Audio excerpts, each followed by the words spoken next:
잘 오셨습니다. 예. 혹시 기도회 할 때 반주 되지? 이걸로? 예. 요즘은 워낙에 이제 교회들마다 다 갖추고 개척교회조차도 악기는 다 갖추고 시작하기 때문에 교회들이 기도회 할 때 음악 배경 없이 하는 기도가 없습니다. 예. 생각해보면 한국 초대교회 때 처음 선교사가 들어왔을 때 그때는 반주 없이 예배했을 텐데 그냥 순전히 박수하고 찬양했을 거고, 놀라운 건 그때 1907년 평양 대부흥운동, 성령의 강력한 기름 부으심의 역사가 그때 일어났거든요. 그러니까 이 환경의 좋고 나쁨에 상관하지 않는 것 같습니다. 성령의 역사는 우리의 마음이 얼마나 사모하는가에 달려 있는 것 같아요. 이 밤에도 우리가 하나님 사모합니다, 만나 주십시오, 오늘 제가 꼭 들어야 될 음성이 있으면 들려주십시오, 그런 마음으로 함께 말씀 나누었으면 좋겠습니다. 여러분도 경험해 보셨겠지만 우리가 타인을 위해서 또 우리 지체 성도를 위해서 기도하는 것, 그건 말같이 쉬운 일이 아닙니다. 왜냐하면 자신과 자신의 가족을 위해 꾸준한 기도 생활하는 것도 결코 쉽지 않을 뿐더러 누군가를 위해서 기도하기 위해서는 최소한 어떻습니까? 그 사람의 상황을 어느 정도는 알아야 하고, 또 그 상황을 알기 위해서는 깊은 관심을 가지고 그 사람과 친밀한 교제를 유지해야 하기 때문입니다. 그래야 그 사람의 기도 제목이 보이는 거죠. 들리는 거고. 그런데 문제는 이 시대가 타인과 혹은 성도와의 친밀한 인간관계를 유지하도록 우리를 내버려 두지 않는다는 것입니다.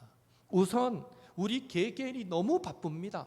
주변을 돌아볼 여유가 없을 만큼 너무 바쁘게 살아간다는 것도 한 이유이고요. 또 주변 사람에게 깊은 관심을 갖지 않는 것이 예의인 것처럼 되어버린 이 개인주의 사회 현상이 또 우리에게 깊이 침투해 있기 때문에 더더욱 이제는 이 주변 사람에게 관심 갖는 것이 자연스럽게 약해져 버린 시대가 아닌가 생각해 봅니다.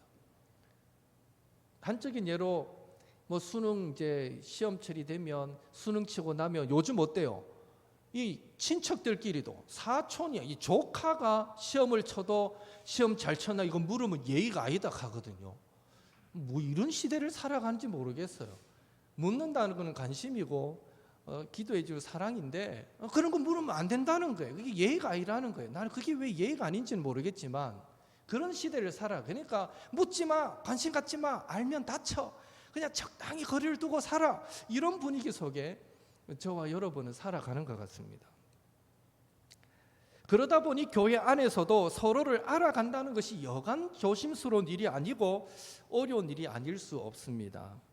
우리의 현실이 이러하니 공동체를 향한 기도도 갈수록 막연해지고 연약해져 간다라는 생각을 갖게 됩니다.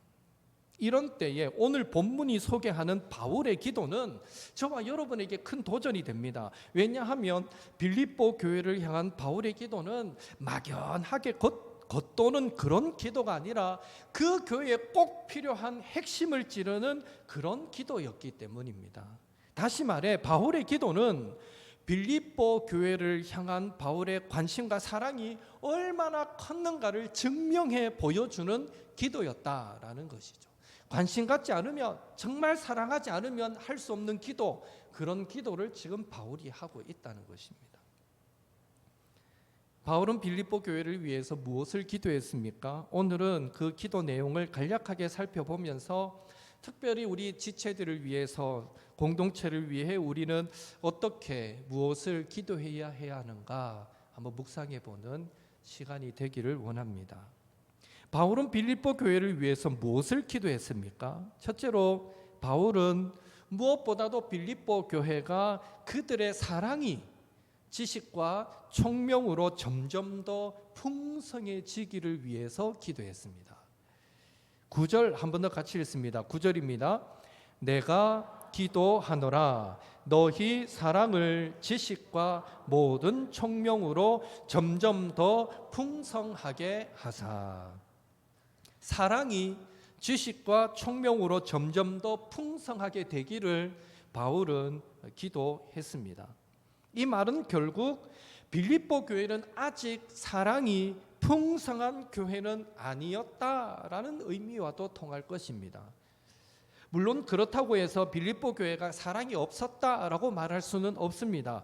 빌립보서 1장 15절 16절 말씀을 보면 바울이 감옥에 갇혔을 때에 어떤 사람은 이번이 내가 바울을 넘어설 수 있는 기회다라는 생각으로 투기와 분쟁으로 그리스도를 전파했던 사람이 있는가 하면, 어떤 사람은 감옥에 갇힌 바울을 안타까워하면서 바울의 복음 전파 사명이, 바울의 사명은 복음 전파 사명인데 하면서 그 사명을, 지금 바울은 감옥에 갇혀 있으니까 내가 이어서 그 사명을 내가 바울을 사랑하는 마음으로 감당해야 되겠다 하고 감당했던 사람도 있었다는 것입니다.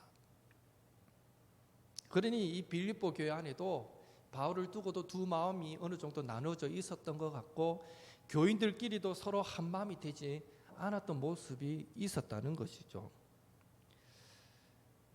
바울의 눈에 비춰진 빌립보 교회는 전반적으로 보면 서로 사랑함이 있어서는 그래도 문제가 어느 정도 있었던 교회였다라고 말할 수 있습니다. 빌립보서 4장 2절 같이 읽겠습니다. 내가 유오디아를 권하고 순두계를 권하노니 주 안에서 같은 마음을 품으라. 빌립보 교회 성도들 가운데 다툼이 있었고, 또 특히 빌립보 교회의 다툼과 시기와 분쟁이 이 유오디아와 순두계라는 이 두 명의 여성을 중심으로 크게 대립되어 있었다라는 것입니다.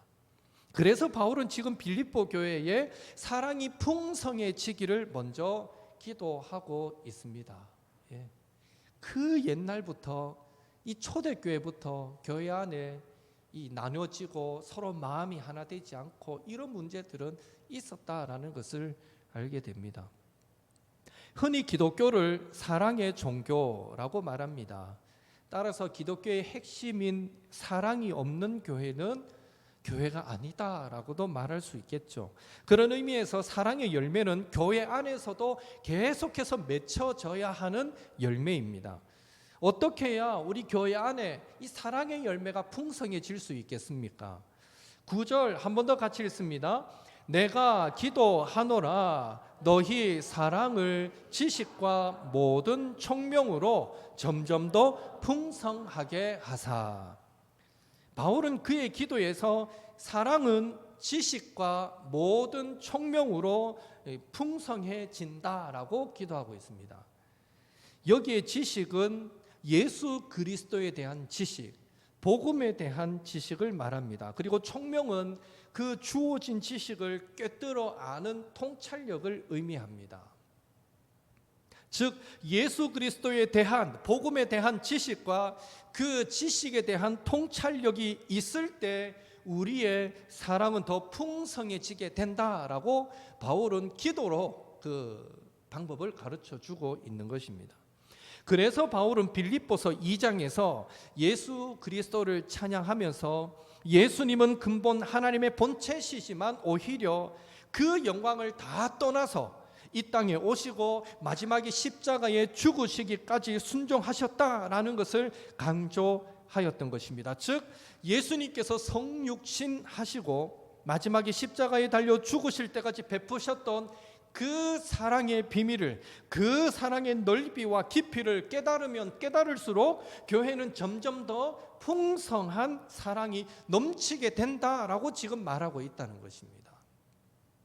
그런 의미에서 교회 안에 사랑이 없다는 것은, 교회 안에 성도들 사이에 사랑이 식어진다는 것은 하늘 영광을 포기할 만큼의 예수님의 그 자기 비하의 사랑, 죽음까지도 막을 수 없을 만큼의 예수님의 십자가의 사랑과 그 사랑의 넓이와 깊이에 대한 지식이 우리에게 부족하기 때문에 우리의 사랑은 자꾸 작아지고 식어져 갈 수밖에 없다라고 말할 수 있는 것이죠.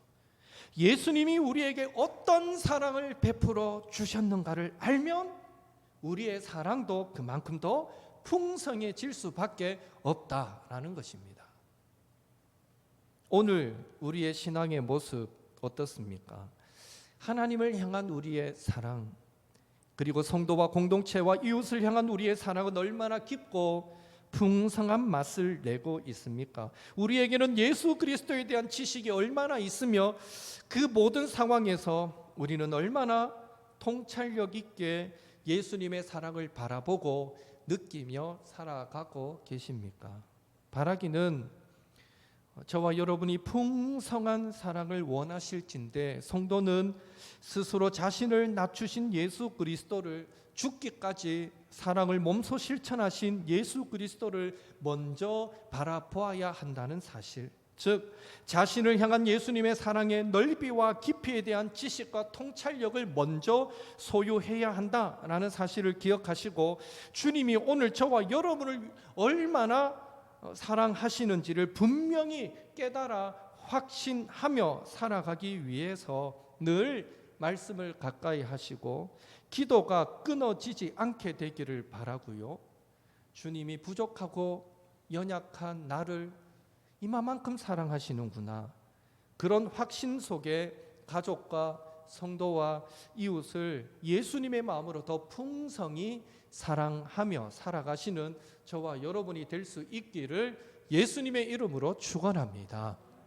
예수님의 가르침이 다 비슷비슷한 거예요. 원리가 한 예를 들면 남의 눈속에 있는 티는 보지 말고 네 눈속에 들보를 먼저 보라 라는 말씀도 같은 맥락인 것 같아요. 내 눈속에 들보만 볼 줄 알면 우리 남의 눈속에 티 보고 뭐 이런니 저런니 불평하지 않게 될 거 아닙니까? 예. 그런 의미에서 내가 주님으로 받은 그 사랑의 넓이와 깊이만 생각해 보면, 내가 정말 큰 사랑 받았구나, 죽을 수밖에 없는 내가 큰 은혜 입었구나, 이걸 느끼면 느끼는 만큼 우리도 주변 사람에게 그런 넉넉함으로 대할 수 있고 사랑으로 섬길 수 있게 된다는 것입니다. 저와 여러분이 더 예수님의 마음, 그 사랑의 넓이와 깊이 더 깊이 알아가시는 저와 여러분이 될 수 있기를 한 번 더 주님의 이름으로 축복합니다.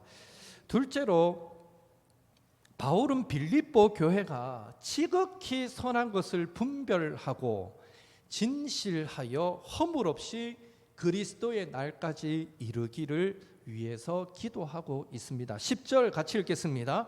너희로 지극히 선한 것을 분별하며 또 진실하여 허물 없이 그리스도의 날까지 이르고, 여기에 지극히 선하다 단어가 하나예요. 지극히 선한, 원문에 보면 한 단어인데 그 단어의 뜻은 전달하다, 구별하다, 특별하다, 다양한 의미가 있는 단어입니다. 또 분별하다라는 말은 원어적인 의미는 시험해서, 테스트해봐서 입증하다, 증명하다, 이런 뜻입니다. 따라서 바울이 지극히 선한 것을 분별하며 라고 기도한 것은 빌립보 교회가 자신들에게 전달된 그리스도에 대한 지식, 복음이 세상 그 어떤 지식과 구별되는 특별한 것으로 우리의 삶으로, 그들의 삶으로 증명하며 살아가기를 위해서 지금 바울은 기도하고 있는 것입니다. 너희들이 받은 복음이 특별한 거라는 거예요. 이미 특별한 지식을, 복음을 받았으니 그 받은 복음대로 순종하며 살아서 너희들의 삶으로 그것이 정말 특별하다는 것을 증명해라, 입증해라, 그렇게 되기를 원한다라고 지금 기도하고 있다는 것입니다. 그리고 우리가 받은 구원이 특별하고, 우리가 받은 예수님의 사랑이 특별하고, 우리가 받은 그리스도에 대한 지식이 특별하다는 것을 증명하기 위해서 진실하고 허물 없기를, 즉 순결하고, 진실로 번역하기는 했지만 그 원문은 순결하다, 순수하다 이런 뜻이거든요. 그래서 순결하고 거리낌 없는 삶을 살아가기를, 그런 의미에서 결국 11절에 의의 열매로 가득하기를 위해서 바울은 기도하고 있는 것입니다. 결론적으로 바울은 빌립보 교회가 그 세대를 본받지 않고 하나님의 선하시고 기뻐하시고 온전하신 뜻을 분별해서 새벽 이슬 같은 주님의 순결한 신부로 살아가게 되기를 그렇게 기도하고 있는 것입니다. 그들의 삶 속에서. 여러분, 교회가 무엇입니까?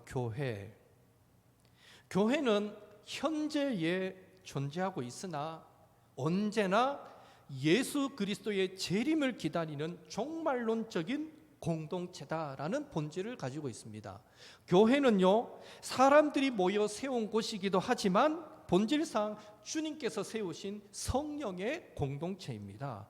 교회는 비록 땅에 세워졌고 성도는 비록 땅에 살고 있으나 우리의 시민권은 하늘에 있다. 빌립보서 3장 20절에 바울이 그렇게 고백했는데요, 그 바울의 고백처럼 교회는 본질상 이 땅에 있지만 천상적인 공동체입니다. 또한 교회는 이 세상에 있는 동안 핍박을 당하기도 하고 환난 가운데 처하기도 하지만 항상 영적인 은사로 말미암아 풍성한 영광의 공동체다라는 특징이 있습니다. 요약하자면 교회는 현재에 있으나 종말을 기다리는 공동체요, 교회는 사람들로 이루어져 있으나 성령께서 진행하시는 성령의 공동체요, 교회는 땅에 세워져 있으나 항상 하늘의 시민권을 가지고 있는 천상의 공동체요, 교회는 가난과 고난 가운데서도 영적인 은사들로 가득 차서 항상 부요하고 영광스러운 공동체인 것입니다. 이것이 교회입니다. 바울은 빌립보 교회가 세상 앞에서 증명된 이런 교회로 증명된 특별한 교회가 되기를 기도하고 있는 것입니다. 저와 여러분도 사실 우리 옥터교회가 그런 교회가 되기를 사모해야 됩니다. 쉽게 말하면 우리가 열심히 기도하고 전도해서 한 사람을 교회로 데려왔어요. 그분이 왔을 때 같이 앉아서 함께 예배를 경험하게 될 때, 그리고 같이 식사도 하고 교제하게 될 때, 야, 예수 믿는 사람은 진짜 다르구나. 나는 밖에 있을 때 몰랐는데 와보니까 이 시대를 같이 살아가지만 이 시대에 속하지 않은 사람 같구나, 다르구나 라는 것을 분명히 보여줄 수 있는 성도, 보여줄 수 있는 교회, 그런 교회가 되기를 바울은 그런 빌립보 교회가 되기를 기도했고, 이 말씀은 오늘 우리에게 그런 교회가 되기를 사모해라 라고 지금 도전하고 있는 것입니다. 우리는 어떻게 해야 교회다운 교회로 세워져 가겠습니까? 우리 본문 말씀 몇 절 안 되잖아요. 한 번 더 9절에서 11절 같이 읽겠습니다. 내가 기도하노라 너희 사랑을 지식과 모든 총명으로 점점 더 풍성하게 하사 너희로 지극히 선한 것을 분별하며 또 진실하여 허물 없이 그리스도의 날까지 이르고 예수 그리스도로 말미암아 의의 열매가 가득하여 하나님의 영광과 찬송이 되기를 원하노라. 아멘. 바울은 빌립보 교회가 본질을 회복하고 바른 교회상을 회복하도록 하기 위해서 전혀 새로운 방법을 가르치려 하거나 자신이 직접 어떤 것을 시도하려고 하지 않습니다. 우리가 본문을 읽어서도 아시겠지만 바울은요, 빌립보 교회의 회복을 위해서 그는 기도하고 있습니다. 9절 시작할 때 내가 기도하노라, 11절 끝에 그렇게 되기를 원하노라. 바울은 교회의 회복을 위해서 빌립보 교회 성도들에게 더 이상 논리적인 사고를 내세우지 않고 특별한 어떤 행동 지침을 강요하지 않습니다. 이제 빌립보 교회가 세상에서 하나님을 높이는 영광스러운 교회가 되느냐 마느냐는 익히 그들이 아는 대로 배우고 받은 말씀대로 살아가는 것이고, 그렇게 사는 힘을 얻는 비결은 기도뿐이라는 것을 가르치고 있는 것입니다. 왜입니까? 5절 6절에 바울이 고백했듯이 빌립보 교회를 세우신 이가 하나님이시요 빌립보 교회 성도들 가운데 착한 일을 시작하신 이도 하나님이시기에 마지막까지 이루실 분도 하나님이시기 때문입니다. 결국 교회를 교회되게, 성도를 성도되게 하실 분은 전능하신 하나님이십니다. 따라서 우리의 연약함을 전제하면서 하나님을 향한 전적인 의존, 신뢰, 하나님의 능력에 대한 사모함과 기대를 담은 기도.